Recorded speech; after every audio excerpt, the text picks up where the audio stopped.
All right, 2018 GMC Yukon, 6.2 liter. This is going to apply to the 5.3 liter, all up and down the Chevy GM line. Okay, so you see I got it torn apart pretty much already. Took the intake off and the valve covers off. Y'all can find videos on that alone. Not that hard, but it's got the infamous tick, the lifter tick. Okay, so I'll just show y'all. I'll probably edit this video and throw a little more diagnostics in here. But for me, it is that one back there. If I can get it to focus. I don't know why my flash ain't on it. Y'all see that? Not supposed to happen. Okay? So that means the lifter collapsed. Okay? The lifter has failed. Because the lifter is under the push rod. It's supposed to, when your engine's turning over, the cam lobe, once it hits this lifter, it's supposed to push the push rod up, which moves the rocker arm, which is this, and it's supposed to open and close your valve. Okay? Valve looks fine. Push rod, hopefully it's not bent when I take it off. But the lifter is definitely failed. And hopefully I don't have to replace the camshaft. So I think I'm gonna throw all of that in this video. It'll just transition to different scenes. So in order for that to happen, I gotta take the head off. So I gotta do the head gaskets. And I'm gonna replace the valley pan as well. I forget exactly what they call this, but the valley pan, this distributes like the oil to the heads and whatever. And they say this is the culprit for why the lifters fail a lot. So replacing this as well. Fuel lines gotta come off to do that. Yeah, a lot of stuff has to come off. Manifolds gotta come off, obviously. And there's a special sequence to torque the heads on and to take them off. You're supposed to do it in the opposite fashion. If I do have to do the camshaft, then serpentine belt will have to come off. Harmonic balancer, crank pulley will have to come off. Everything in the front will have to come off if I gotta do the camshaft, water pump, anything that's in the way of this plate right here, which is everything. You see it's leaking oil down there anyway, so it might be good to take it off. And yeah, all right, go from there. And the lifter back here was definitely bad. When I showed you guys, it won't even come out right now. Okay, if you look down in there, you can see it on the cam, right? You see the roller. See the roller is loose on it. Anyways, I gotta get it out of there. So I'm gonna try and get it out of there, and then when I get it out, I'll show you guys what happened. All right, there it is. Absolutely torn apart. So to get it out, of course it was in there like that. Took a few different pry bars. All right, the big pry bar, the pry bar that I set down somewhere and don't know where it's at. And I set something on the block so it wouldn't mar the block, and I just pried on this until it came out.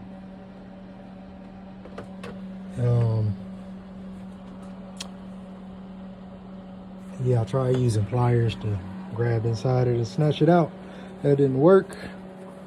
But yeah, I haven't seen one go like this before yet. So you can see there, it was when it first collapsed, and then I guess eventually it just got dropped down in there and stopped moving altogether. And you can see that the camshaft just completely tore it apart. Surprisingly, the camshaft seems fine. Very surprisingly. It would be that one right there in the back. All right, where the camera won't focus at. It would be that one. And you can see it's got a little bit of shavings on it, but it's not deeply grooved, which is crazy. I'm gonna turn the engine over a couple times and just look at that lobe over all and see if I want to swap the cam out or not. I really like to not swap the cam out, but I'd rather not put it all back together and it, you know, doesn't run right. So, yeah, be back with that. The cam does look like it's shot, obviously. See all those marks and indents on it? See how that one right there is smooth as shit, right? See how that one in the back's all torn up? And you even see the block right there above it, where everything was getting chewed up at. Yeah. Yep. Gotta replace the camshaft. Hey, if I put it all back together and it runs like shit, or else it'll go bad again prematurely because that cam lobe it just beat the shit out of the lifter. That's what happened. It beat the lifter up. So all right, to replace that, the cam comes out behind this timing plate. The water pump's got to come off. Yep, you know, like I already said, all of this in the front has to come off. I think it's just the water pump and the alternator and the harmonic, and tensioner comes off with the water pump. Remove the fan, remove the radiator so that I can pull it all the way out, and from what I've seen, it'll come out with just enough room. I think some people say it's gonna hit the AC condenser, but you can finesse it out of there. So price just went up for the customer. All right, we back. I know y'all like, what the hell is going on here? So I hate my life. I got it out, got the cam out though. That lobe was shot. New one is over here. Okay, reason why I got that set up is because of this right here. Timing guide broke. So in order for me to get the timing guide off, I had to take the oil pump off. In order to get the oil pump off, you gotta drop the oil pan, right? Because this timing guide goes, you know, right there. Now, if you watch other videos, they show you how to get it off without taking the pump off, how to get the cam out without taking the pump off, but mine's broke, applying pressure to it.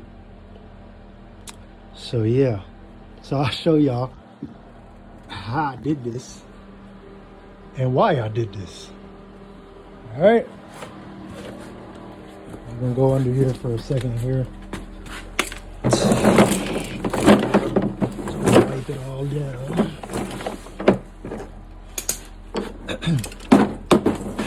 All right, so you can't even see the oil pan. Look at that, right? Because the rack and pinion's in the way. Get off of there. Got the rack, right? Then you got your differential, your front differential. You got to drop all of that down in order to get the oil pan down. Now, I wasn't taking the oil pan out. That was never what I was gonna do. I just wanted to drop it down enough in the front to get the oil pump out, which is what I did. So I wasn't trying to drop all of this, right? So I just took a jack. I had to take the cross member out. Had to take that out. Wasn't any way around it. Plus the two other little support brackets or whatever you want to call them. Had to take those off, and then I just put a jack right here with the block that's over there, and jacked it up. Took the motor mounts off, of course, and then yeah, put the chain right there. Put the chain there. Took the hood off. Happen to have this right here, and yeah. I didn't have a cherry picker over here to lift it. I might have used that if I had that. The brace bar, I didn't have anywhere to brace. It wasn't wide enough, and even if it was, there's nothing for it to brace on. So, they say you got to be real careful putting the oil pump back on to get those splines lined up exactly on there. I haven't moved it, so should line up pretty good. At least now I know my timing can be on point. Gotta buy the guide, slide the cam back in. I'll probably never take this job again. This job is, yeah. All right, to do the timing chain on a 6.2 liter GMC Chevy. This is a 2018 GMC Yukon. It's gonna be the same for the 5.3, I believe. And in order to do the timing chain, you got to take the oil pump off. To take the oil pump off, you got to drop the oil pan.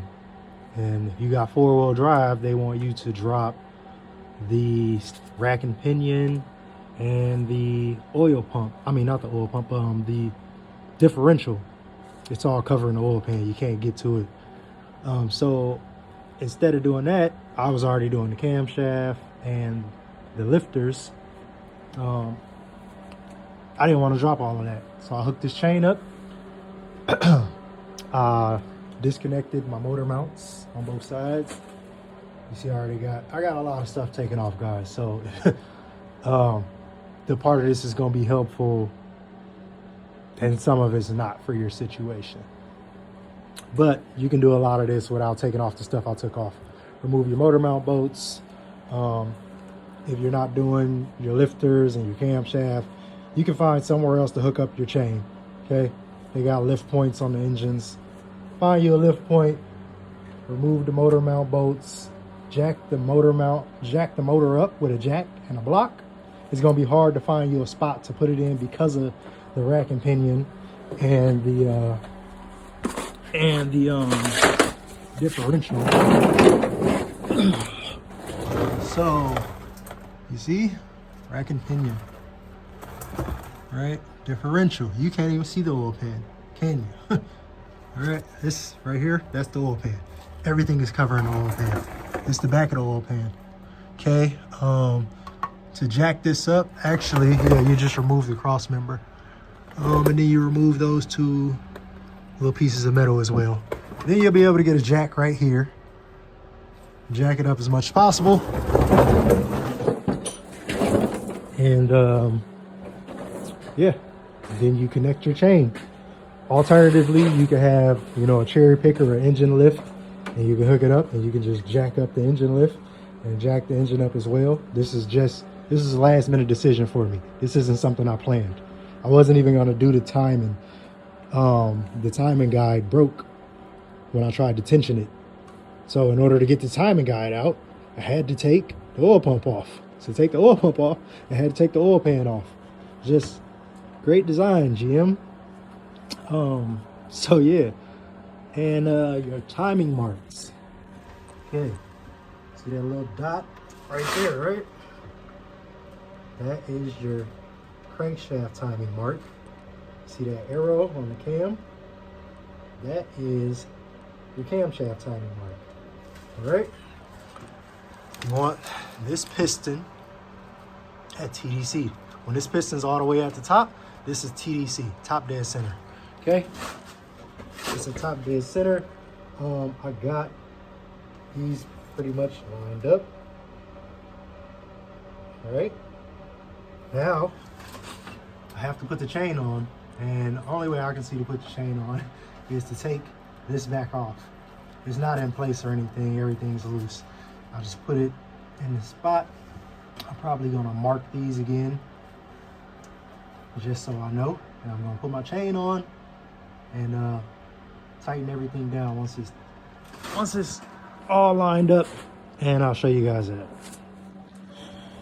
All right, so I had to put the crank bolt in because I had to tweak it a little bit, as you usually do with timing. I also put the roller in the back. I forget what this is called, but you got to take this out to get the camshaft out. I put that back in because the camshaft keeps pushing back because it's free without this on there, so it can move back and forth. It didn't really help actually. So while putting the crank sprocket back on, I had to put my finger in here and hold the camshaft forward while I put the bolt in, while I put it on to line it up. So you'll have to do that as well. But I finally got it lined up, and I'm about to pull the pin. So there goes nothing. All right, obviously I'm gonna turn the engine over a couple times. I don't know if it lines back up after you. No, yeah, it does. All right, so also I had like a straight edge to double check the alignment too, so I use something like this. I put it right there on the mark, and you can see the arrow. Try and move and give some light. It's not working like I wanted to, but yeah, it's just because I still got the engine in the car, so I can't duck my head all the way down in here, right? So I also had to use my camera, just like I'm showing you guys, in order to see the timing marks for my damn self. So yeah, pulled the pin, I'll turn it over a couple times, and then start putting everything else back together. So that's how you do your timing marks. That's how you do it inside the engine. Okay, because I saw nobody else have at least a good video. I hope mine's is better or good enough. And then yeah, back to assembling it, putting the oil pump back on first. Then I'll put the oil pan back on and everything else on the bottom. I'll put the timing cover back on, basically just reverse the order. And then I can finally get back to what I was originally doing, which was the lifters in the first place. And the lifters chewed up the camshaft. I got other videos on my page, or on my account, about doing more on this engine, showing you the lifter and the camshaft and everything else that happened, of why I'm even at this point right now. Because as you know, you rarely ever do timing chains on vehicles like this, single camshaft. they like never go bad. So that's how you do it. Those are your marks. That's how you line them up. There you go. All right, still at top dead center. Everything is lined up. Timing marks are lined up. Time to put the oil pump back on. With the oil pump, they got special tools for you to make sure it goes on exactly how it came off. I guess if the splines don't line up exactly how they're supposed to, you can have low oil pressure. What I'm gonna do is I'm just gonna line it up to the marks from where it came off as closely as possible and try and make it perfect. I think that's pretty simple. Oil pump has not been moved at all. It is getting taken off. It's getting put on exactly how it was taken off. Engine was already at top dead center when I took it off. These should line up exactly on here like they were when I took it off. Everything should just go back on smoothly, hopefully. Yeah, most of the time I do these videos, I don't show y'all me doing it because I'll do this with my iPhone, and I can't hold it and do the work at the same time, but letting you know how I'm accomplishing it and what was done to accomplish it. So that's going back on. Then the oil pan's going back on. And then the timing cover can go back on. And then the heads can go back on, right? Water pump, everything else. All right. All right, so that stuck lifter I had, let me step up in here.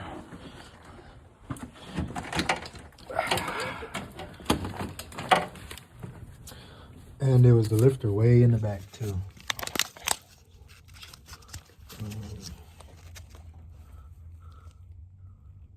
You can see that. The aluminum block, of course. So that lifter got stuck in there. I had to pry it out. When I went to put the new one in, it wouldn't go in, obviously, right? Because of the scoring inside the block. So I did see another guy. This is an original idea, but I made mine different than him. So I got an old lifter. I cut an edge in it on both sides. That way when I put it down in there, I can twist it. I can twist. Just a second. All right. I can twist it around in there like so. And clean up the surface in there. So I took apart a lifter. I shoved the head bolt in there. It's not the tightest fit, comes out sometimes, but I'm able to get it in and out. So this is what I did, right? Put it in there, like so.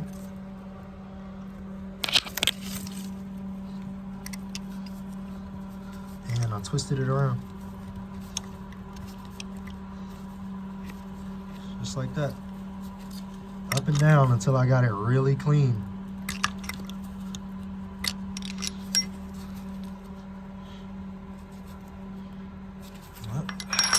Get it out. Obviously you want to have whatever you're using a lot tighter than I have this. Okay, I cleaned it up really good. Then I have my other one, a used one. This is one of the old ones, and I put it in a clean hole, and then see how it moves in and out, feel the friction and everything. And then I'll put it in the one that I just cleaned up and see if it moves the same.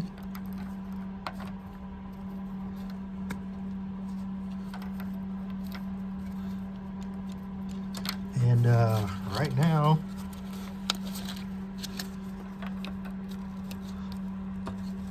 there we go. So I got to clean it up a little bit more because it's still going in a little harder than I'd like it to.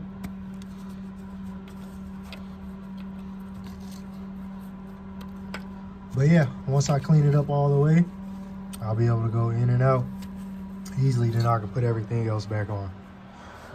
So that's what I came up with. I originally tried to use a honing tool, you know, with the little cement pieces on it, but there are holes inside of there and it was catching on them. I also tried to use some wire brushes. You can see those over there. That was going to take all day though. So I came up with this and it's been working well. So I hope that helps.